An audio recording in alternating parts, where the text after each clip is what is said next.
Arratsaldeon. Arratsaldeon eta ongietorriak egualdi dotore honekin. Hementxe gaizkitxo gaude, ezta? Gaur Made in Goierriko bigarren saioa daukagu, barkatu, eta gaur bertan izango dugu Ane Alvarez, hemen ikusten zaitudan batzuek ni baino bezautuko zue, baina gero aurkezpena ingo dizuet. Datorren ostiralean izango dugu hirugarren ekintza, Made in Goierri ziklokoa, eta bertan aurkeztuko dugu Lemniska eta Kaierako 8. alea. 8. ale hortan jasoko ditugu argazkiak eta testuak. Guztira 155 personak parte hartu dezue liburu hortan. Eta bukatzeko bertan izango dugu Maite Fernandez, eta Maite Fernandez da egin duena, parte hartu duena Beasaingo parrokiko pinturan berreskuratzen, eta gaia horren inguruan izango da. Eta gaurkoan berriz, hemen daukagu ekonomiaren inguruan, ea zer daukan kontatzeko Anek, ezta? Ane Alvarez, ordiziarra, matematikan gradua, EH1, UNED-en atera zendun berriz ekonomia gradua, masterrein zendun finantza eta banka kuantitatiboan, eta 3 urte egin dituzu Repsolen lanean, ezta? Eta gure pozerako, bertako jendea formatu dana eta kanpon ikasi dona berriro etxean izatea, benetan pozgarria da. Eta etxea etorri zeanez, hemen daukazu aukerea, holtza guztia zuretzat, pixka bat kontatzeko, hemen aipatu dituzun hainbat gauza, ezta? Interesen inguruan, eta nik usten dut gauza polit bat eskainiko diguzula. Eta nahi dezunean, Ane, zure txanda. Bale, eskerrik asko gonbidapenengatik. Orduan, aurkezpena hasi aurretikan azalduko dizuet ze erlazio daukeun Repsol bestelako enpresa batek finantza mundukin. Jarraitu bez, bale. Gauza da, zein da energia sektoreko enpresa baten interes nagusie? Bai petrolioa eta bai petroliotik datozten edozein produktu, hau da gasolina, GLPA, alik eta merkeen erostea eta alik eta garestien saltzea, ez? Orduan, enpresa bezala ze beldur eduki daike, prezioa igoezkeo, azkenen prezioa igotzen danen, eta zuk erosi nahi dezunen, garesti erosiko ezu, eta alderantziz saldu nahi dezunen, eta prezioa jaisten danen, baita negozioa gaizki aterako zaizu. Orduan, existitzen die produktu finantziero desberdinek, eta egiten dutena da, bai prezioa finkatu, edo bai prezioa horkila baten mantentza egiten ditunak. Orduan, azkenen, enpresa barrun existitzen da jendea produktu finantziero horiek erosten ditula, baina existitzen da organismo bat horretatik kanpo egiten dona produktu horiek bai balorau eta bai bere arriskuk zeintzuk dien ikusi. Azken baten, erosten dituzten pertsona horien motivazio bakarra errendimendu lortzea da, baina, klaro, ez die jartzen egoera okerrenetan. Orduan, azkenen guk arrisku teknikari bezala egiten deuna da polizilana. Egiten deuna da esan, haizu, hau oso produktu hona da, errendimendu handi eman deike, baina baita gauzak oso gaizki jute malin badie, galerak oso handik izan daitezke eta honekin daike enpresa bat kebratzea. Adibidez, adibide argi bat dago, Lehman Brothers gertatu zaiona 2008ko krisin edo olako zehoze. Orduan, orain, iten dut lan berdine eta pasan naiz banku mundua, eta orduan azkenen gure helburue da finantzan polizia izatea. Orduan, behin ja azalduta, aurkezpenakin haziko naiz. Aurkezpen honen helburue da pixkat produktu finantziero ezberdinen edo produktu finantziero ezberdinei buruz hitz egitea, eta baita ere ikustea nola batzutan pentsatzen deuna ez dan errealitatea izaten edo igual batzutan uste ze ondo egin deula dezizio finantziero bat ona izan dela, baina agian ez daukela logika gehiegi. Tratatuko ditugun hilduen nagusik hauek izango die, alde batetik ea zer dan hobetu aurreztea edo inbertitzea, bestalde batetik, abertze da nobeto dirukin gaur eukitzea etorkizunen, gero hipotekatan ea interesgarrigoa dan interes finko bat edo aldakor bat, eta azkenen akzio eta burtsari buruz hitz egingo dugu. Orduan, lehenengo gaiei buruz hitz egiteko galdera bat nahi zuet, eta da, zer nahiagoko zenukete zuek, 100 euro gaur, ala 125 etorkizunen. Zeinek nahiagoko zituen gaur 100 euro? Eta etorkizunen 125? Orduan, hoi da, ez dakit zeinek esan duen, noiz, ez? Oso galdera ona. Ez da berdine 100 euro jasotzea urte bete barru edo 5 urte barru esateako. Eta faltazaingun beste datu bat da, zenbateko interes tasa eukiko deun. Lehenengo definituko deun zer dan interes tasa. Interes tasa da, denbora tarte baten, diru bat uzteagatikan patu beharko ezun diru kantitatea. Adibidez, jute malimaztea banku batea prestamo baten bila, eta esaten duzu, behar ditut nire kotxa erosteko 100 euro. Eta esaten dizute, orduan emango izkizut 100 euro horiek, baino urreko urten eman barko izkiazu 102 euro. Orduan, esan nahi do, interes tasa 102koa izan dela. Orduan, hemen ikusten duen bezala, 100-tikan 102 junda. Eta orduan, esaten baizute, eta orduan, 2 urte barru, buelta barko dira zuen dirue, zenbatekoa izan barkoa. Jende asko pentsatzen do, 104 euro izango ziela, baino ez, izango zien 104, baino ze gehiago. Ze azkenen, iten dana da, urte baten interesa izan da 2%koa, hau da, 102, baino 2 urteetan, bigarren urten baita 102koa izan danez, azkenen 2 urteetan izango da, 102 bider 1,02 behizte, orduan 104,04koa izango da. Orduan, zein izango da honen formula orokorra? Diru etorkizunen balioko dona izango da, gaur balio dona, bider bat gehi interes tasa ber denbora kantitatea. Orduan, adibidekin jarraituz, ikusiko eu, abeste kasutan merezidon 100 euro hartzea gaur, edo 125 euro 5 urte barru, eta ikusiko eu kasuistika hau, 6%ko interesakin, eta beste interes tasa desberdinekin. Orduan, demagun, gaur 100 euro lortu ditugula, ez? O eman dizkigutela. 106ko interes tasa izan ez gero, 5 urte barru lortuko genuken dirue 133,82 izango zien. Orduan, honekin ikusten deuna da, bi kasu hauetan, bi estrategia hauen arten, nahiagoko deuna da, gaur egun 100 euro jaso, ez? Ze ikusten deu, 6%ko interes tasa horrekin, 5 urte barru lortuko dirue 133,82 izango dela. Orduan, beste kasue eukiz gero, ze esan nahiko zon, 125 euro horiek 5 urte barru jasoko bagenitu. Zenbat diru eukiko genuen gaur egun? Hemen hango formula orokorra kontun hartuz, eta formulatikan despejatzen balin badeu dirua orain, lortzen deu etorkizuneko diruez, dati bat gehi interesa berbost. Orduan, gaur egun eukiko genuen dirua izango zen, 83,41. Eta orduan, galdera izango zen, ze kasutan lortuko genuen diru kantitate, izango zen estrategia empate. Hau da, gaur egun 100 euro jasotzea, o 5 urte barru 125 jasotzea. Orduan, oreka tasa kontun hartuz, hemen lortzen deu errentabilidadea 4,56koa izan barko zen, interes tasa barkatu. Orduan, hemen ikusten deu, interes tasan arabera, zenbat diru lortuko genuen etorkizunen. Orduan, ikusten deuna da, oreka puntutikan ezkerreko baloretan, nahiagoko genula etorkizunen 125 euro jaso, eta 4,56%ko interes tasa baino gehioko baloretan nahiagoko deula gaur 100 euro jaso. Orduan, beste baldera batekin jarraituko dugu. Demagun, 100 euroko aurrezkik dauzkeula ez, eta gaur egun gazte guztik daukeuna metxa zer da etxe bat erostea.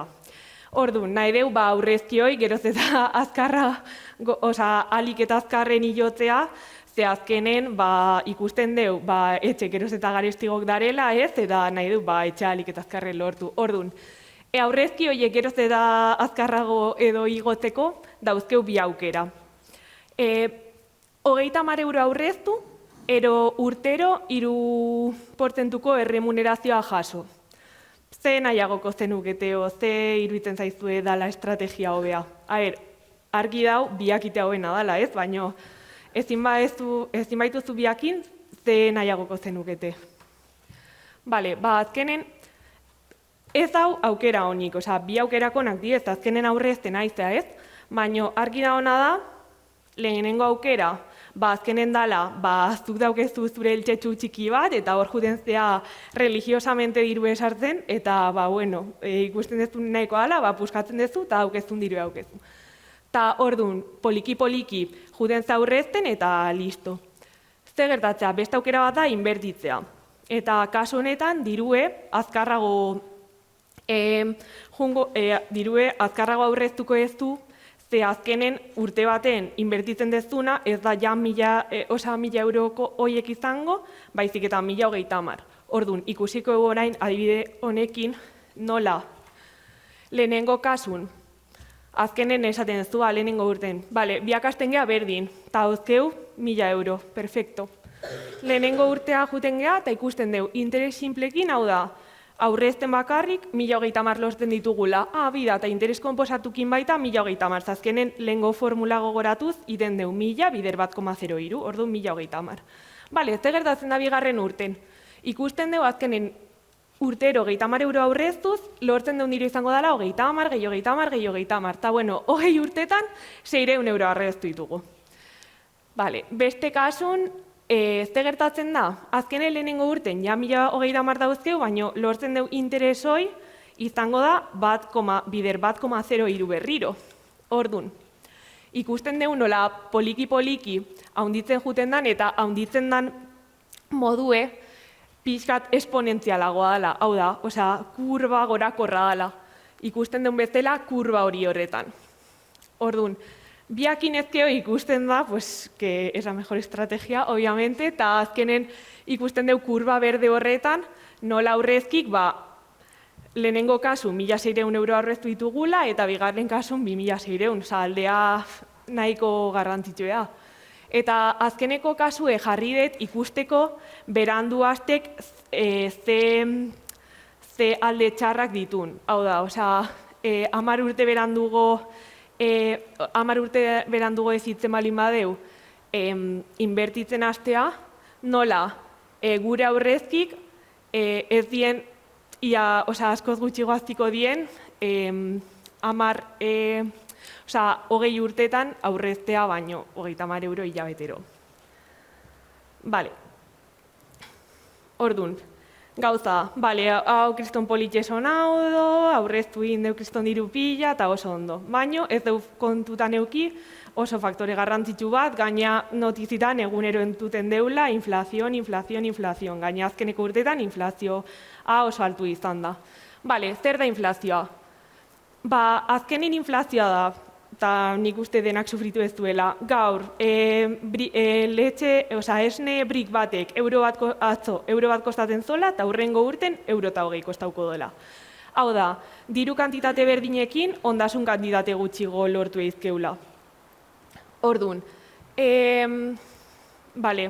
hemen inflazioa geroz eta gora dijo, eta portzentai baten igotzen da inflazioi, eta soldatak portzentai berdinen igoko bazie, azkenen gure bizi maila berdine izango zen.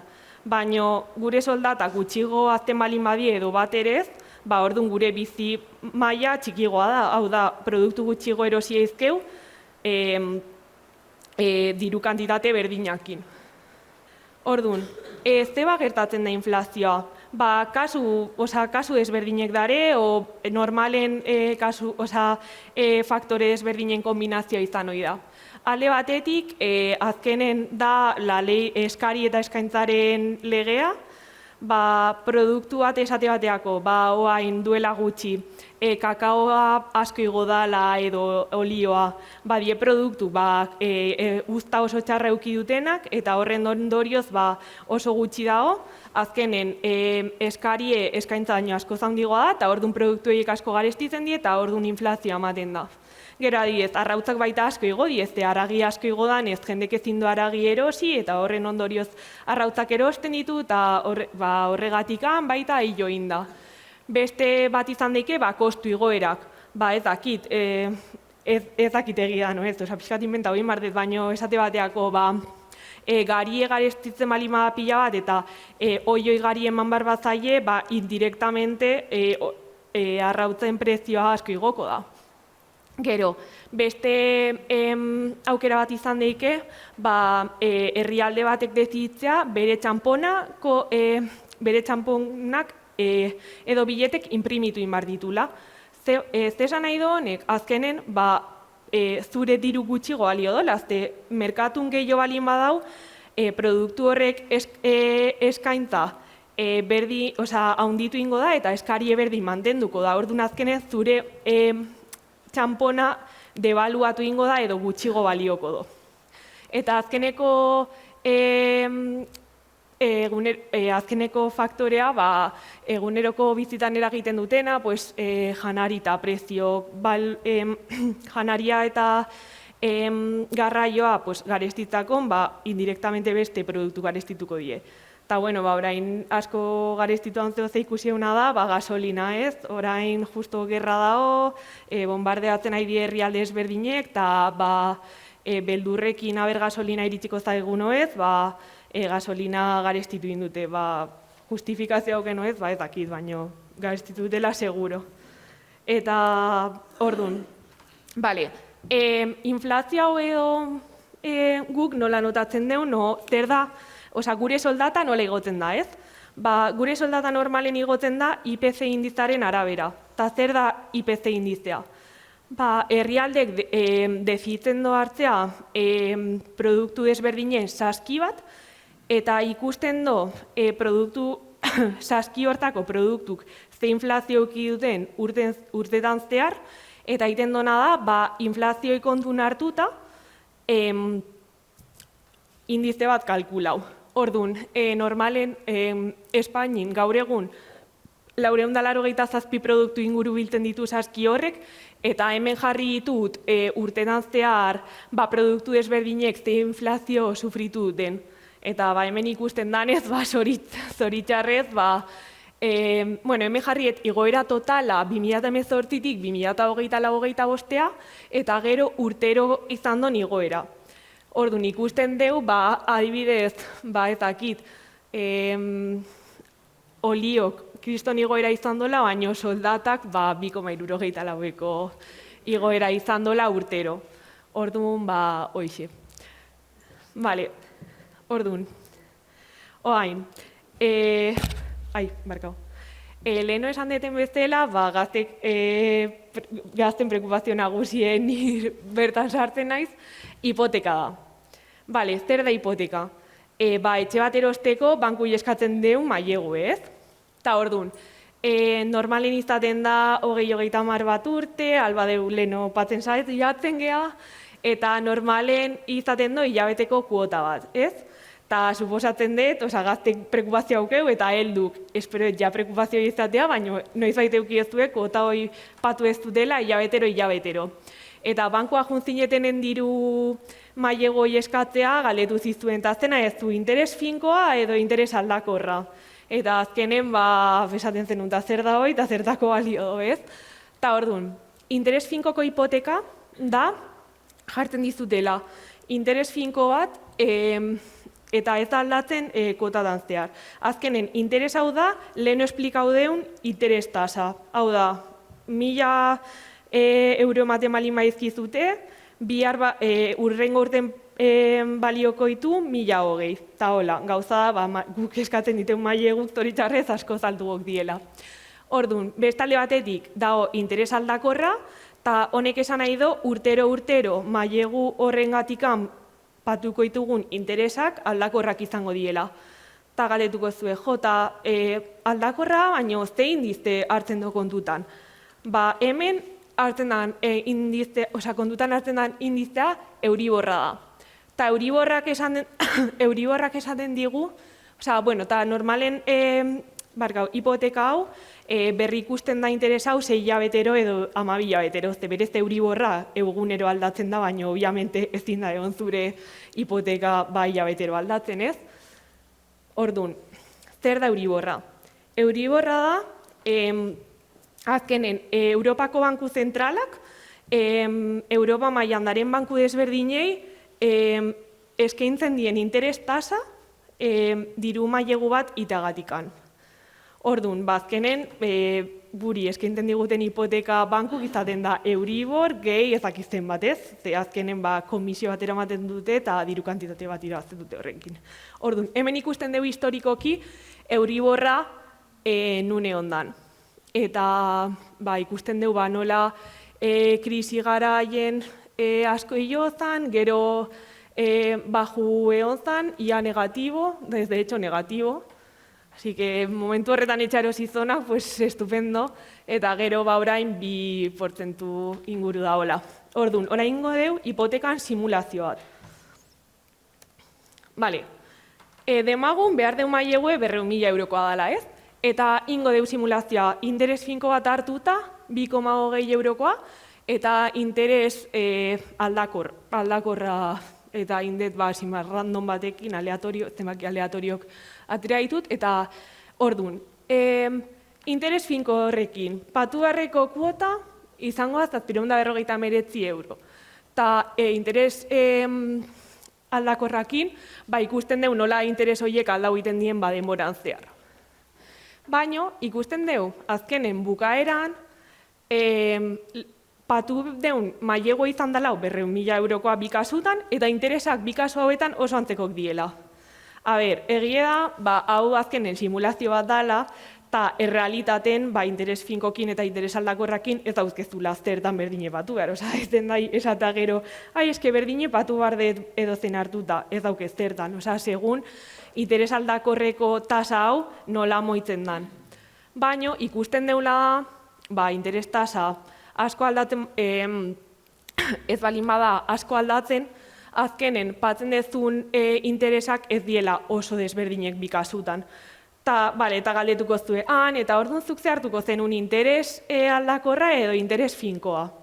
Hoi oso pertsonala da, azkenen, dago jendean, nahiago dela, naizta gehiago patu, hoi alasa egun, jakin dazen patu nahi doni hilabetero, gero dago jendea, que le gusta un poco el riesgo, eta igual nahiago dela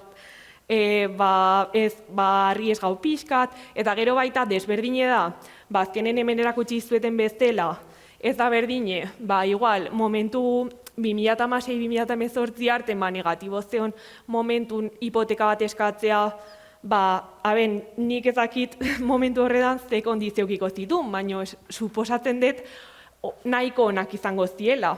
Ordu, momentu horretan, adibidez, finkoa hartzea, suposatzen dut mereziko zola, todo suposiziones, nik ezakit, eta supongo oso altu da honen, esaten duzu, eske interes finkoa baita altua izan bar da, ze interes finkoa baita, naizta finko egon eta behin kontrataten dezula, ja mantendu ingo dan, obviamente, interes finko horrek Euriborrakin zer ikusi hauke, ez dizute eman behar Euriborretikan oso urruti daun interes bat, eta batez jugua gutxigo.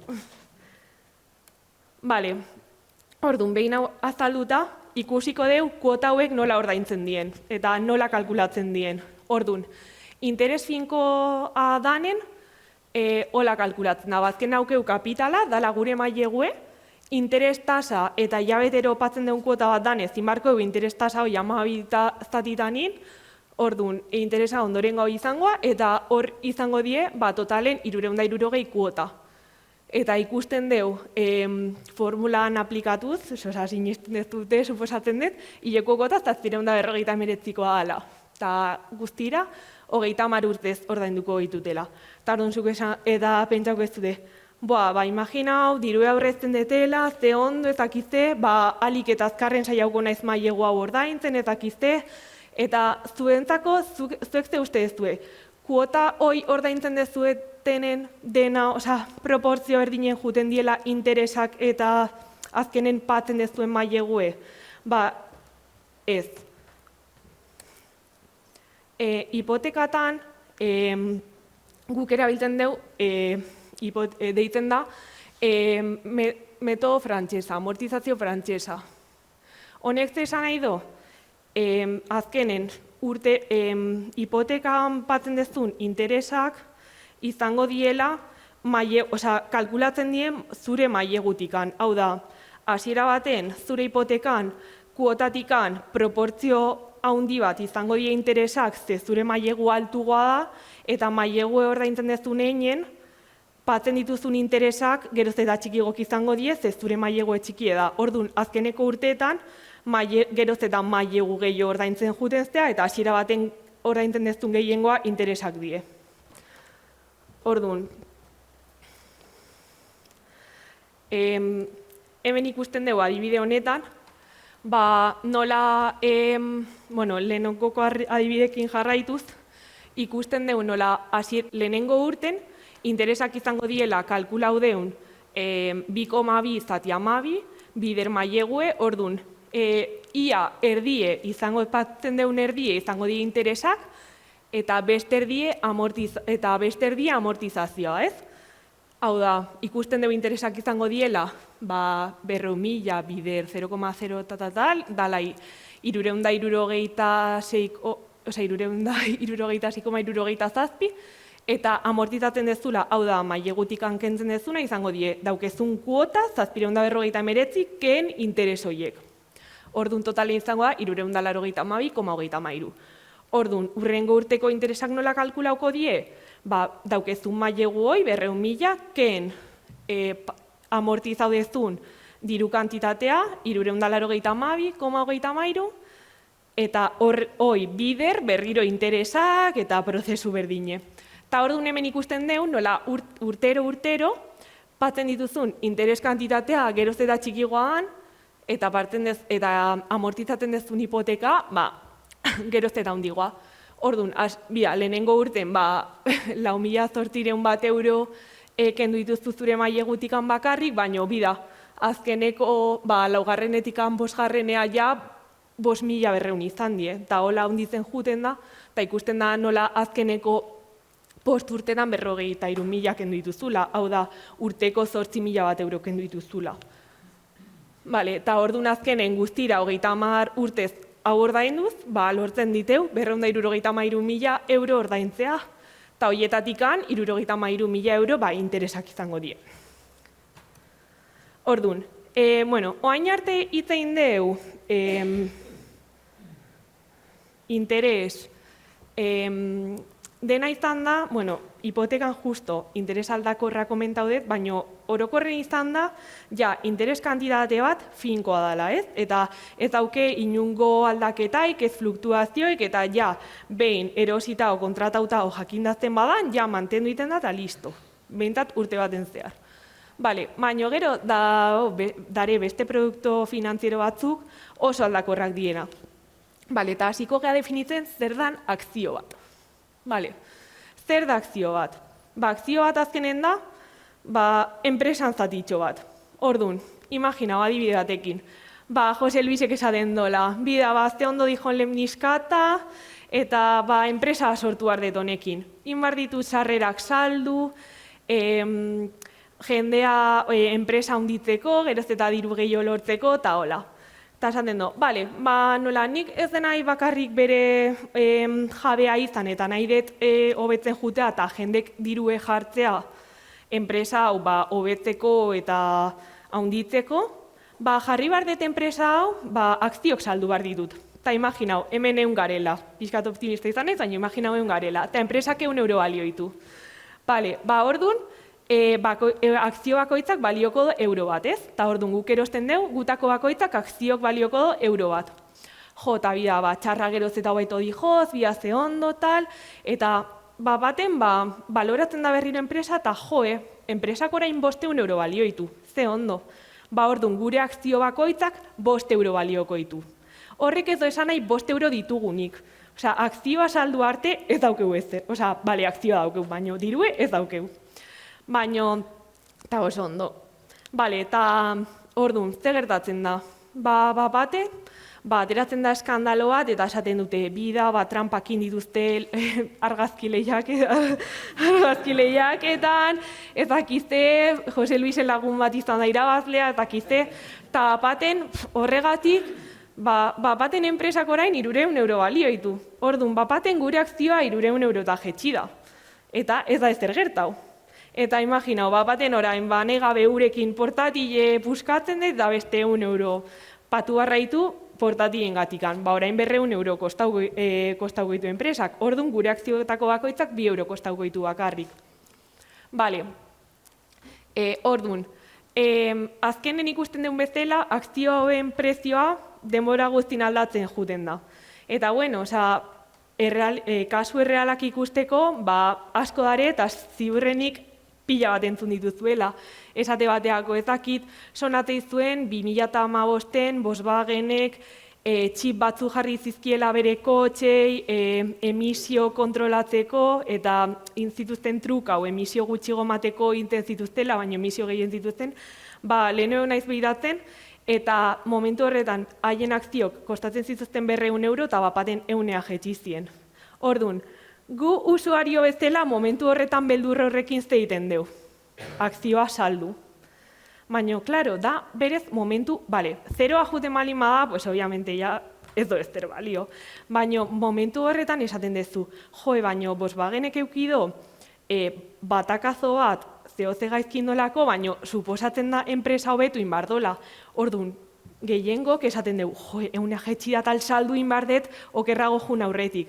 Eske normalen, error, segurazki igoingo da berriro, eta azkenen indezuna da, diru egalduz, igual akzioi erosi zenun, 150 esateako. Gero, ze koste erreputazional gehiago ezagutu ditugu. Orain, OpenAI, supermodan daun gai bat, bere akziok, kriston batakaza eduki dute, uste eta aurreko aste no duela bizte, ze enpresa militarrak han inbertitu dute. Eta orduan, jendek esan du, ez dena honei apoiau, eta junda Antropia enpresa dala beste inteligentzia artifiziala lantzen duen beste enpresa bat. Uste daukela Cloud IA, olako zehuzte. Eta olako pila, egon zan beste bat eskandalo bat bankiana, eta, asko egon diela eta asko egongo diela. Eta gero baita, orokorren merkatuk, adibidez, Trumpek arantzele jarri zitunen, duela hilabete batzuk, baten bankuko, merkatu ezberdinetako indize guzti jetxin zien zeba, ze azkenen bazekiten enpresa horiek kostu gehiokiko zituztela gauzak produzitzen haien materialak igual arantzelak eukiko zituztelako, eta hola, orduan baten jetxiten die. Faktore asko egon deizke akzio bat igotzeko edo geisteko batzutan di espektatibak, baita eskari eta eskaintza, gero koste reputazional, azkenen erreputazioa, bat enpresa bat balin badago, igual gehiago erosten da, baina, normalen enpresak konsolidatu nik ustez, nahiko establek mantentzen diela, baina, batakazaten hauzkete. Orduan, lemniskatakin jarraituz. Demagun, kriston ondo dijola, eta 1.000 euro balio ditu lauen enpresak, eta esate dute, ze ondo, nahi du nire akzionistak pozik euki, eta inbardetena da, dividendo bat patu. Zer da dividendo bat? Azkenen ematen dizutela, akzionistei ematen die diru kantitate bat, ez? Eta orduan esaten dola, Jose Luisek, eman bar dizkiet, totalen gazta bar ditut, 100 euro dividendo honetan. Orduan, bakoitzai, ematen digu dividendo bat euro batekoa. Orduan, enpresak 1.000 balio zitun, baino dividendotan gaztau ditunez 100 euro, akzioa pixkat jetxiko da, akzio bakoitzak orain 9 euro kostauko ditu gutxi gora bera, baino bakoitzai eman digute euro bateko dividendoa. Eta hola, utzi gute pozik eta akzio hor jarraitzen du. Eta, orduan, gero, askotan notizitan entzun deu teleberrin, el IBEX ha subido, el IBEX ha bajado, Bale, zer da IBEX-a? IBEX da Espainiko 35 enpresa nagusin indizea. Hau da pixkat Espainiako ekonomiaren termometro bat bezala.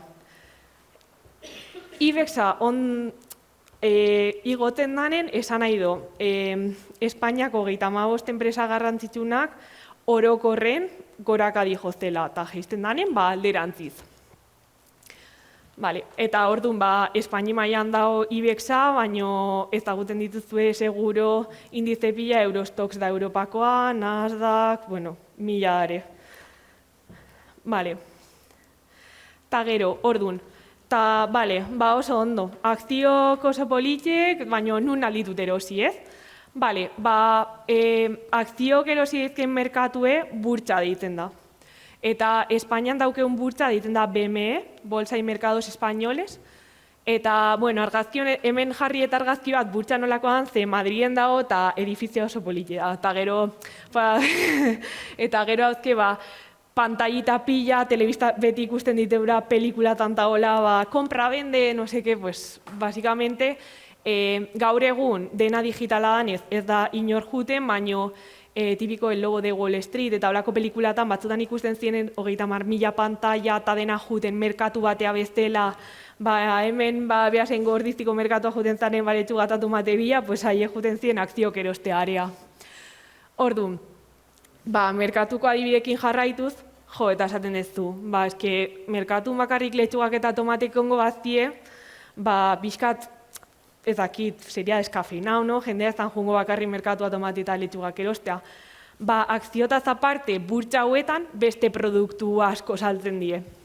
Adibidez, zorra lezu erosi, eta bonok deitzen die produktu hori, zorra erosteko kontzeptue, gero beste aktibo baten baliok arabera sortzen dien produktu, deitzen dela futurok, opziok, adibidez, opziok die, zuk dauke, nik nahet erosi lemniskatako akzio bat, baino ez dakit noiz erosi, orain urtebete barru, 2 urte barru, ez dakit.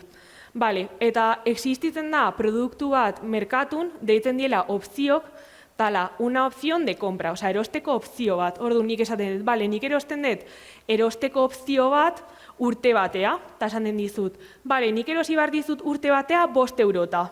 Eta hoiteagatikan, aukera hoi eukitzagatikan, orain patu behar dizut euro bat. Bale, eta urte bat barru, 5 eurota erosten dizut.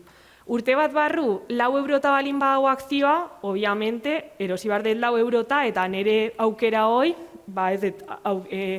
ez dut hartuko, baino, 7 eurota balin badau, eta nik bestekin indetratoa 5 erosi behar detela, 5 erosiko dut. Orduan, dare aukera desberdinek, azkenen uste izutela jolasten, ez? Ta gero, baita dago aukera, lehengaien merkatuna, soja, petrolioa, kakao, urrea, eta adibidez, esan detena futuros. Ez esan nahi du horrek, imaginau, nik nahet erosi urtebete barru ez dakizte produktu. Bale, nik adosten dut urte bat barru erosi behar detela. Petrolioa, barrile, 60 eurota. Eta jazta, eta urtebete barru, 60 eurota erosiko izut. Berdin do merkatun zenbaten egongo dan. Dauketa arriskue igoteko geisteko, baino behintzat bakit 60 erosiko detela. Orduan, eta gero, beste argazki hau jarriet, dala, ez dakit errekonozitzen dezuten, baino da Nueva Yorkeko Wall Streeteko kale baten da ona, eta zezen bat da, eta esango zuen, eta azte burtsakin zer ikusi hauk ez zezenak. Bale, finantza mundutan, inglesez, pertsona bat uste donen prezia igoin bar dala, esaten do, que esta gazteleraz alzista, inglesez bull dala zezena. Zeba, ze esaten do, bere adarrak nola atakatzen do zezen batek, hola goraka. Orduan usteo, que esta goraka jungo ala. Bale, eta inglesez nola esaten da, que esta bajista, bear. dala hartza. Zeba, beak bere defenditzeko modu da atzaparrakin berak adijo. Orduan da pixka metafora erabiltzen dona merkatuk, esateko, que estoy bull, goraka eta beraka ber. Orduan, gero, egiten dizuet pelikulai buruz, ez dauk zer ikusik burtsakin berez, baino el lobo de Wall Street gero ikusten dana, hola ofizinista batzuk hitz egiten, batekin, bestekin, ezakizzer. Bale, horiek deitzen die brokerrak. Brokerrak die, basikamente, los intermediarios. Osa, egiten dute, kontaktau, burtsa, eta pertsona, adibidez ni, nire arten eta poltsan arten eta esaten do. Sanean ez jun direktamente poltsa, edo bestela aldet intermediario baten bidez, olako produktuk erosi. Orain, broker horre horiek normalen izaten die, segurazki entzugo zituzuen, MyInvestor, Revolut, olako, ja ez da, ja estena hoi de brokerra horitz egiten, he comprado no sé cuánto, kuelga tal, ez da inbeste ikusten, baino pertsona horiek deitzen die brokerrak. Zeba existitzen diez esaten dezute, merkatu bate onda, ni zeba jun behar naiz erdibideko pertsona baten gana, esatea erosi, produktu hau nahi eta erosi. Azkenen burtsa honetan existitzen dien produktuk oso finkok die. Hau da, dauzkete karakteristika eta kontratu batzuk. Adibidez, opziok itein ditutela leheno, hirugarren asten ejertzitzen die beti. Bakarrik hirugarren asteko prezioa hartzen dau kontun, produktu hori erosi edo ez erosteko. Baina, existitzen da produktu bat, que es el secundario, como el mercado B, eta azkenen brokerrak normale jartzen dituzte bi eroslea eta saltzailea kontaktun. Merkatu horren alde honak eta txarrak, kontratu horiek asko zelak zagok die, edo zein karakteristika egutziezke, baina zein da alde txarra, adibidez, gauzak oso gaizki juten balin badie, eta ez hitzen balin bado, zuretan erarteko kontratoa, nik ez bete behar, que me sale fatal, esaten dezula agur, eta diru gabe gelditzen zea. Orduan, bueno, existitzen merkatu bat da, asko operatzen da, eta baita koste reputazionala oso handia da, esan nahi dut, ikusten balin badezu pertsona batek, denbora guztin bere kontratok ez ditula betetzen, obviamente, merkatu horretan ez daukez zeritek. Baina, arrisku gehiago azken merkatua da, baina jakin dezazuela existitzen dela esa parte be. Eta, hoi, ni jabukau dut txarlakin. Bueno, hoi, eskerrik asko, zuen arredagatik, ezakit galdera dauzkezuen, oain, ez eukilotxa galderak izan ezkeo, ezakit argi izan aizten, eta, hoi, eskerrik asko etortzagatikan, eta denbora hartzagatikan honea tortzeko, eta ez beste leku batea.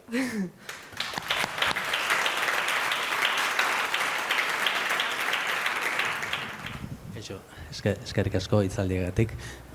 Kriptomonedata zerbait esan dezakaz, lemizkatak nahi bado, lemizkatakoin holako bat atea, zer egin barko luke Jose Luisek, zer? Vale, azkenen kriptomonedak die, como ofizialak ez dien txampon desberdinek atera diela, ez? Gauza, kriptomonedakin dagoen arazoa da, usuario estandarazko hasi dela produktu horietan inbertitzen. Orduan, die produktu batzuk, ez diela hain, ez esan nahi seguro, baino esan nahi usuario promedio asko erosten dute, eta adibidez, ze gertago da kriptomoneda askokin, esan nahi, barko berri hasi behar nahi, Santander batek.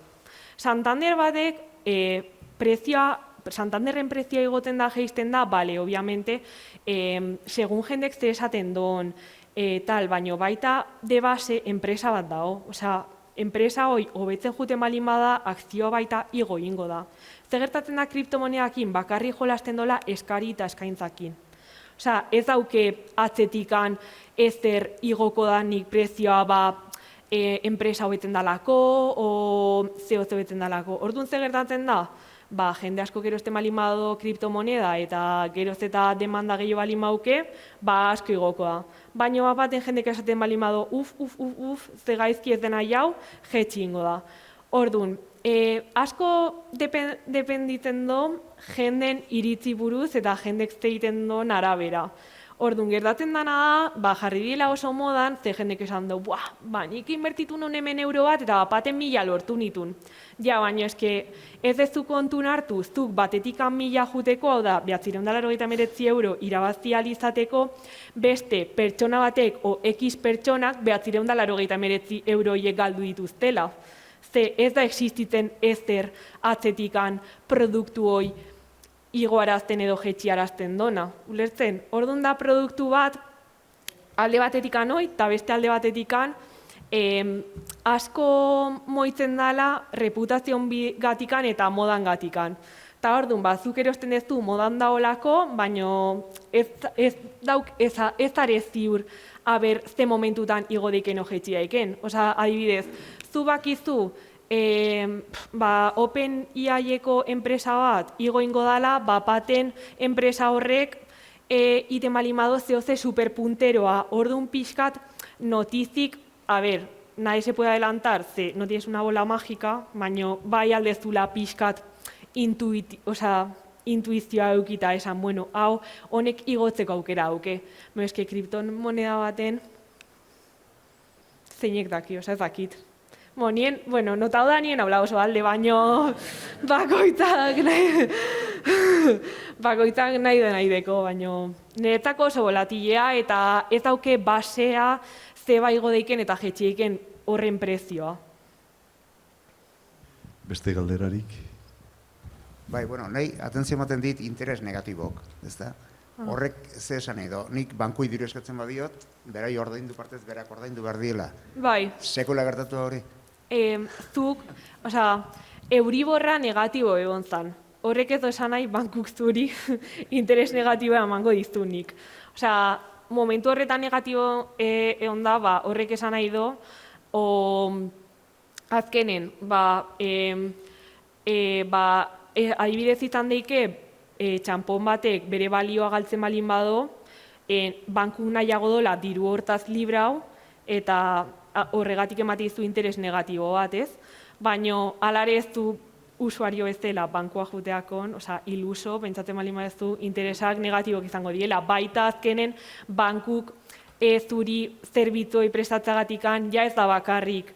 Obviamente, merkatun beak lortu dola adibidez interes negatibo bat, eske igual beak ematen dizun hipoteka hoi, beak lortu zondiru hoi, interesa positibo zerenen, o beste produktu finantziero batzuk zitun, baita langilek dauzke, azkenen, obviamente, banku batekin ez dizu eman behar Euriborra, ze beak baita irabazi batzuk euki barrauzke.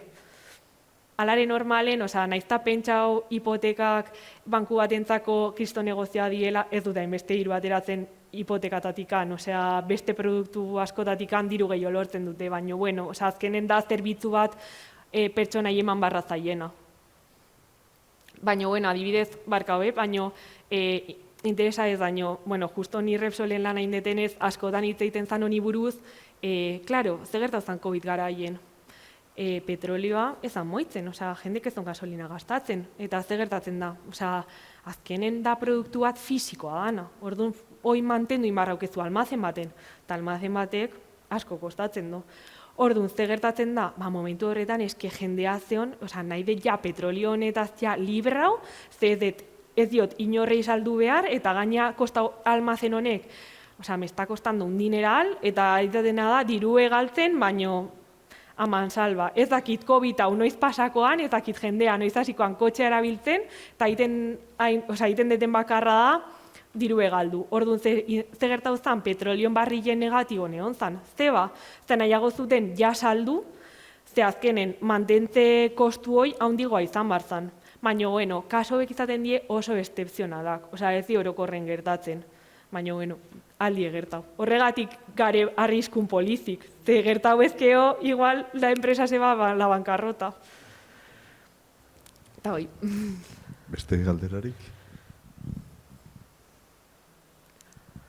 Ez dago. Bueno, orduan nik gure enpresa zeitzen goizuet. Akzionistarik ez daukagu, baina bazkideak bai, 55 euro ordaindu ezkioz, bertako bazkide izan zaitezke. Dividendorik ez dugu ematen, baina bai merezi dola inbertsio horrek, bai diru horrek ekartzen duna bueltan, eta baita ere bertan laguntzaile izatea eta lana egitea, zen dividendoa benetan esaten dizuet egiten dugun lana, baina askoz gehiago jasotzen degula.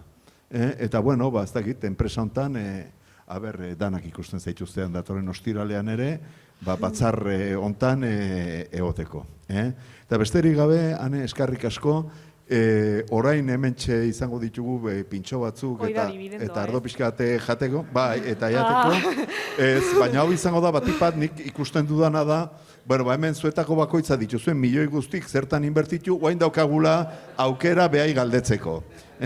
Ederki, eskarrik asko eta datorren ostiraleko eskarrik.